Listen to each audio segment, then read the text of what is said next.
आपने ये कहा कि आखिर Kashmir is in danger now, उसके पहले आपने कहा कि लाइन ऑफ कंट्रोल अब वो ख़त्म हो गया है, और 370 की आपने जो बात की, तो 370 हटने के बाद वो पूरा कश्मीर, वहाँ का जो पीक ऑफ हिमालय या जिसको हम सियाचिन कहते हैं, जो मिसाइल के लिए सबसे अच्छा, जो हमारा इंदिरा गांधी जी ने एग्रीमेंट किया था प्रोटेक्शन के लिए, तो उसको टूटने के बाद 20 ईयर्स का एग्रीमेंट, 370 हटने से देश खतरे में आया, ये एक बात, लाइन ऑफ कंट्रोल खत्म हो गया और चाइना गलवान तक आ गया।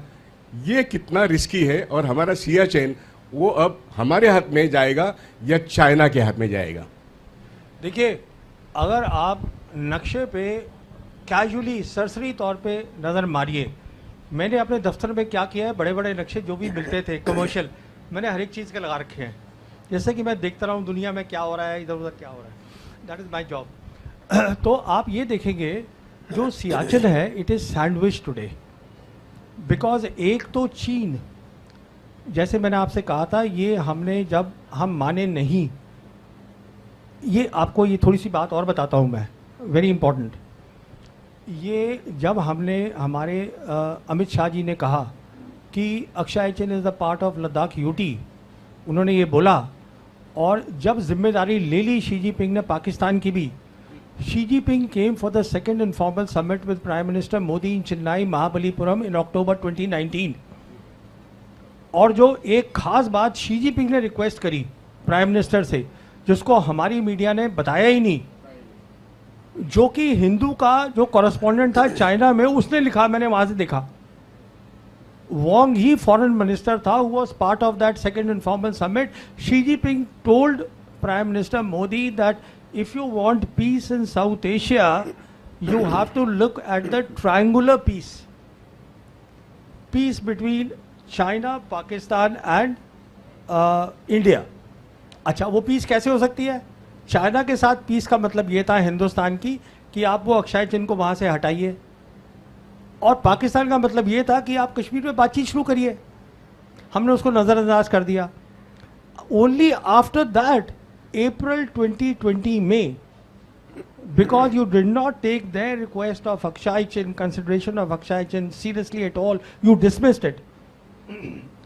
They came in East Ladakh, and today they are sitting at most places close to their November 1959 line. तो आज क्या हुआ है, ईस्ट लद्दाख में वो बैठे हुए हैं, दूसरी तरफ पाकिस्तान बैठा हुआ है, बीच में सियाचिन है, but this is not all. Siachen में हमारी ऑयल पाइपलाइंस हैं, हमारे जो लड़के हैं, they are sitting at passes like सियाला, बिलाफोंडला, दे आर 15,000 फीट, उस पर बैठे हैं लड़के। तो वो kerosene is the life line, उसकी पूरी विजिबिलिटी चाइनीज को है। तो वो जिस दिन करेंगे कश्मीर की बात, पहले वहीं से शुरू होगी। I want to ask 3 questions. Sir, I'm really sorry to interrupt you, but just ask one question because there are many other people who want these to. are all related questions. I understand that, sir, but we'll come to that. एक question ये है कि belt and road का जो काम, जो Gwadar port से connected है एक्चुअली, तो ग्वादर पोर्ट का तो काम बंद पड़ा हुआ है। एक क्वेश्चन वो है। दूसरा, Imran Khan was removed on because Americans wanted him to be removed. तो अमेरिकन्स का उनके ऊपर अभी भी छाया हुआ है अपने। तो to what extent Pakistan is aligned with America और and China actually. Agar it comes to a situation where they have to take sides, on which side will they go actually? और तीसरा क्वेश्चन जो है ये रिलेटेड है कि ये जो UAVs का जो रशिया और उसमें जो इस्तेमाल हुआ है दोनों साइड से एक्चुअली, हैज़ इट चेंज? क्योंकि भाई सैटेलाइट का रोल उसमें कुछ कम हो गया है उसमें। अच्छा, देखिए, has it affected the satellite? I've got your questions. Now let me start with the first one very quickly. You know, perhaps you have missed a very important news. वो न्यूज़ ये है कि last year, I think it was November or October, the Chinese Prime Minister Li Qiang and the Pakistan Prime Minister, they inaugurated the Gwadar airport together. And perhaps you've missed the news that they have laid a submarine cable from Gwadar to the east coast of Africa, and that goes to Europe. कहने का मतलब ये है, after operation सिंदूर profile बढ़ गई है पाकिस्तान की, China की डोमिनेंस साउथ एशिया में बढ़ गई है. कहने का मतलब ये है, अगर पाकिस्तान आज अपनी गवर्नेंस ठीक कर ले, this is a big if, this is their internal problem. Balochistan is not a military problem. If they can get their governance correct, and that is what the Chinese have been telling them for a long time, then their geopolitics, आप देखिए कहाँ जा रही है. आप वहाँ से खड़े होके ग्वादार से, you see the entire West Asia, what they call Middle East, you see the Central Asian republics, और कश्मीर जो है, अगर आप ध्यान से देखिएगा तो वो सेंट्रल एशियन रिपब्लिक्स के साथ लैंडलॉक्ड है. तो इंडिया को तो वो स्ट्रेटेजिकली बिल्कुल अलग कर सकते हैं. That is the answer to your first question. Second question आपका पॉलिटिकल है, मैं पॉलिटिकल सवालों के जवाब नहीं देता.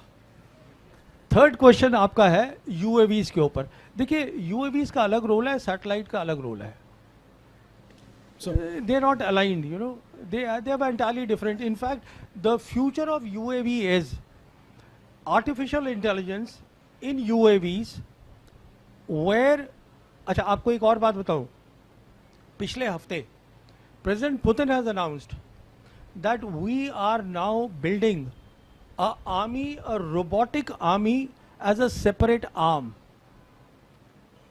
तो मैंने एक किताब लिखी है, the last war, that came out in 2022, where I have shown a scenario that how the humanoid robots will be there in the battlefield. और ये सब मुकम्मल होगा in the next 2-3 years, because the Chinese and the Americans today are leading in humanoid robots, that along with driverless cars, and the third thing जिसको आप सोच नहीं पाएंगे, Chinese have started a new thing called low earth economy.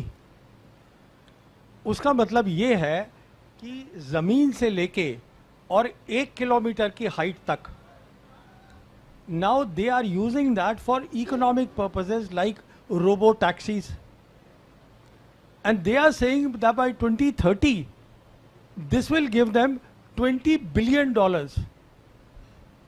तो देखिए ये क्या होता है टेक्नोलॉजी में. पहले आपको आइडिया चाहिए होता है, इमेजिनेशन चाहिए होती है, then you work on that. That is how you innovate. Chinese are doing it. So please. One question. Do you think suspension of Indus water? Sir mike चालू आहे, जवळ घेऊन बोला फक्त. हां, हाँ. तोंड.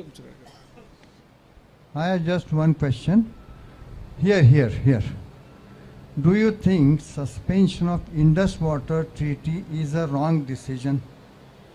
Sorry, do I think what? Suspension of Indus water treaty is a wrong decision, do you think? No, we haven't suspended it. We have put in abeyance. That basically means that the data will not be shared between the two countries, so they will not have the forewarning.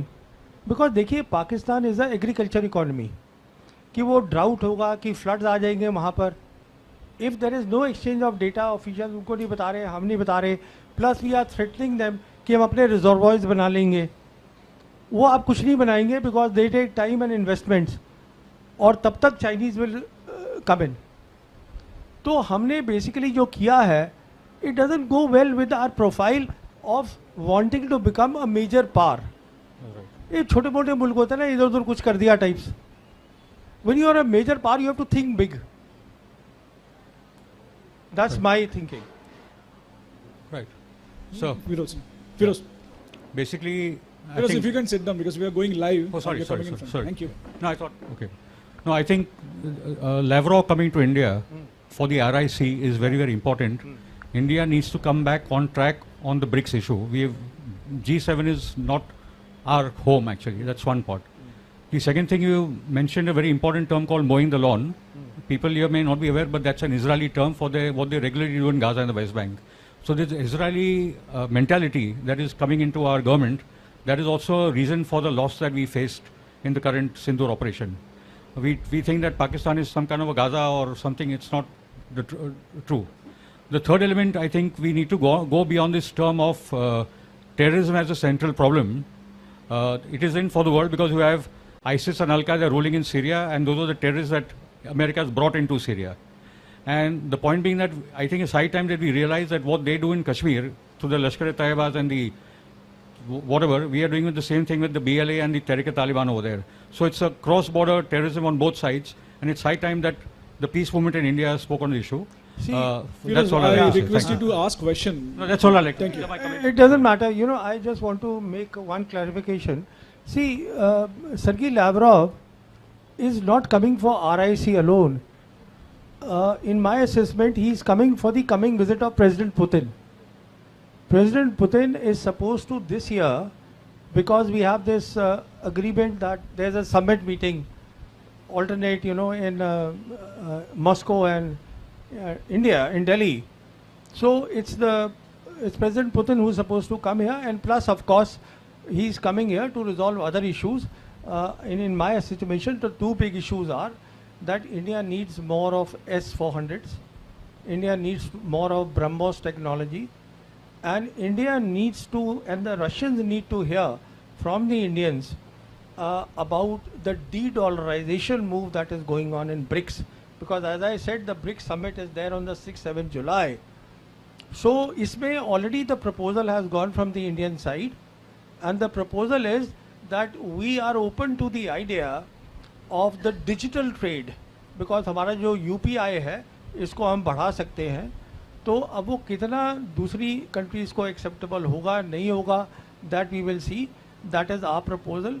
That is the best that we are able to for the time being, unless we retract. I don't know, because there is still time to do that.